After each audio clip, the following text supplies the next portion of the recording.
Hola amigos, acompáñenme a usar estas gafas para ver el sol. Y ya estamos afuera, mis amigos, para probar estas increíbles gafas. Ay, ayuda, es un poco difícil. Ay, ayuda.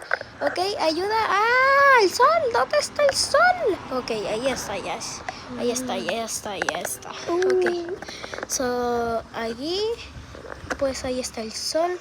Le vamos a hacer un... allí, y esos son los rayos del sol, mis amigos. Eso que ven allí son los rayos del sol, por si no sabían. Entonces, ahora lo que vamos a hacer es poner las gafas de regreso y para presenciar el sol. A ver, le vamos a hacer zoom para afuera, zoom para adentro.